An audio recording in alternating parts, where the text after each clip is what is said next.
તો તમે એક જ વખતમાં પણ પીસી શકો છો. તમે 2 ભાગ કરીને એને આ રીતે પીસ્યું છે કે સારી રીતે એને પીસી લેવાય. અને એમાં પછી મેં 4 ચમચી જેટલું એકદમ ખાટું દહીં એડ કરેલું. તો આ ઇન્સ્ટન્ટ ઢોકળા આપણે બનાવી રહેલા છે એટલે આપણે ખાટા દહીંનો જ ઉપયોગ કરવાનો, અથવા છાશનો ઉપયોગ કરો તો 1/4 કપ જેટલી અથવા એથી થોડીક વધારે એવી ખાટી છાશનો પણ તમે ઉપયોગ કરી શકો. તો બહુ વધારે પાતળું બેટર આપણે નથી બનાવવાનું અને બહુ જ વધારે જાડું બેટર પણ આપણે નથી બનાવવાનું. હું અત્યારે તમને કન્સિસ્ટન્સી બતાવી દઉં છું. એ પ્રમાણે આપણે બેટર રેડી કરવાનું છે. તો હવે આપણે સારી રીતે મિક્સ કરી લઈશું. તો એકદમ સારી રીતે આપણે મિક્સ કરીશું જેથી બંને વખત પીસવી એ બધી વસ્તુ એકરસ થઈ જાય. સારી રીતે એકદમ મિક્સ કર્યા પછી આપણે એમાં કેટલાક જનરલ મસાલા કરીશું જે રૂટીનમાં આપણે યુઝ કરતા હોઈએ છીએ એવા. તો જો આ રીતનું આપણે થીક બેટર બનાવેલું છે, બહુ વધારે થીક પણ નથી.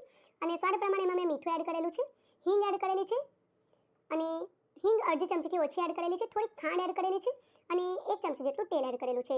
સાથે સાથે થોડી મકાઈ, એક ડુંગળી અને લીલા ધાણા 1 મુઠ્ઠી જેવા ચોપ કરી કાપીને એડ કરેલા છે. તો ફ્રેન્ડ્સ, અહીં તમે કોબી પણ